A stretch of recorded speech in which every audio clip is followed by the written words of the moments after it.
Hi hello welcome to my ఇంటి రుచులు only vegetarian.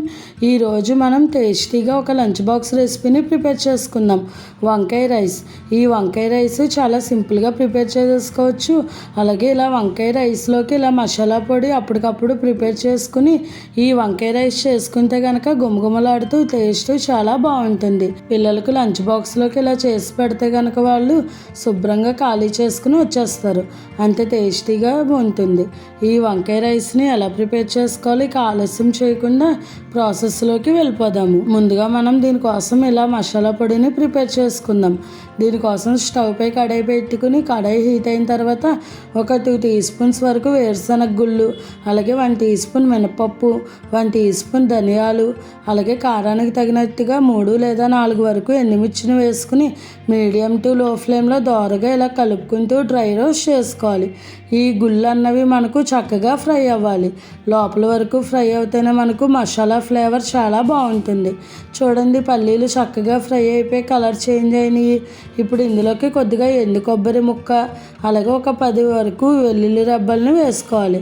అలాగే ఒక 1 టీ స్పూన్ వరకు జీలకర్రను వేసుకుని ఒకసారి మిక్స్ చేసుకోవాలి. మనం కంపల్సరీ ఎండు కొబ్బరి వేస్తేనే ఈ రైస్కి ఫ్లేవర్ బాగుంటుంది. ఇప్పుడు స్టవ్ ఆపేసుకుని వీటిని చల్లారిన తర్వాత ఇలా పౌడర్లా గ్రైండ్ చేసేసుకోవాలి. చూసారు కదండి, ఈ విధంగా మనకు మసాలా పౌడర్ రెడీ అయిపోతుంది.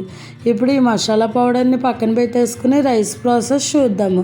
స్టవ్ పై కడాయి పెట్టుకుని ఒక 4 టీ స్పూన్స్ వరకు ఆయిల్ని వేసుకోవాలి. ఆయిల్ హీట్ అయిన తర్వాత ఇందులోకి పోపు దినుసులు వేసుకోవాలి. శనగపప్పు, మినపప్పు, ఆవాలు, జీలకర్ర, అలాగే ఈ తాలింపు దినుసుల్లోకి కొద్దిగా కరివేపాకును కూడా వేసుకుని వీటిని ఫ్రై చేసుకోవాలి. ఇలా కలుపుతూ మాడిపోకుండా ఈ తాలింపు దినుసులను ఫ్రై చేసుకున్న తర్వాత ఇందులోకి మనం ఒక పెద్ద ఉల్లిపాయను తీసుకుని ఇలా సన్నగా చాప్ చేసుకుని వేసుకోవాలి. అలాగే ఇందులోకి కారానికి తగినట్టుగా 2 లేదా 3 పచ్చిమిర్చిని ఇలా చీలికలుగా కట్ చేసుకుని వేసుకోవాలి. ఇప్పుడు ఈ ఉల్లిపాయలని గోల్డెన్ బ్రౌన్ కలర్ వచ్చేంత వరకు చక్కగా ఫ్రై చేసుకోవాలి. ఉల్లిపాయలు బాగా ఫ్రై అవుతే కనుక ఈ రైస్ టేస్ట్ బాగుంటుంది. అలాగే ఇందులోకి ఒక 2 మీడియం సైజు గల టమాటాలను కూడా ఇలా చిన్న ముక్కలుగా కట్ చేసుకుని వేసుకోవాలి.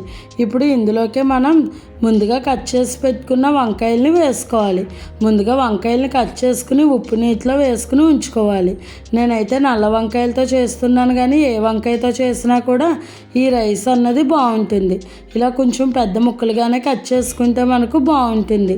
మనకు వంకాయలు త్వరగానే మగ్గిపోతాయి కాబట్టి ఏం ప్రాబ్లం ఉండదు.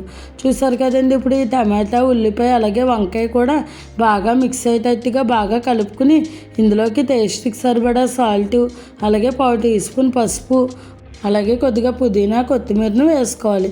పుదీనా వేసుకోవడం వల్ల ఫ్లేవర్ చాలా బాగుంటుంది. ఇలా పుదీనా, కొత్తిమీర కూడా వేసుకున్న తర్వాత ఒకసారి అంతా మిక్స్ చేసేసుకుని మనకి వంకాయలు బాగా సాఫ్ట్గా ఫ్రై అయ్యేంత వరకు మూత పెట్టుకుని మగ్గించుకోవాలి. ఇలా మూత పెట్టుకుని మగ్గించుకోవడం వల్ల మనకు త్వరగా రెసిపీ అన్నది రెడీ అయిపోతుంది.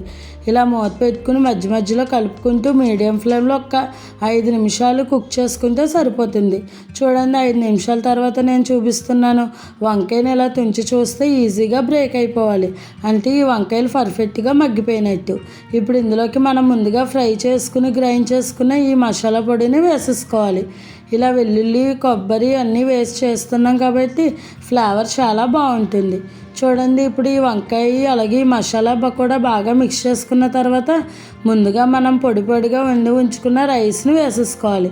నేను ఒక 2 కప్స్ వరకు రైస్ని వేసుకుంటున్నాను. మీరు తినే క్వాంటిటీని బట్టి రైస్ని అలాగే మసాలాని అన్నీ కూడా అడ్జస్ట్ చేసుకుంటే సరిపోతుంది. ఈ రైస్ అన్నది ఒక 3 మెంబర్స్కి ఈజీగా వస్తుంది. చూసారు కదండి, ఇలా అంతా కూడా మిక్స్ చేసుకున్న తర్వాత ఈ ఫ్లేవర్స్ అన్నీ కూడా చక్కగా సెట్ అవ్వడానికి మళ్ళీ మూత పెట్టేసుకుని ఒక 3 మినిట్స్ అలా సిమ్లో ఉంచేయాలి.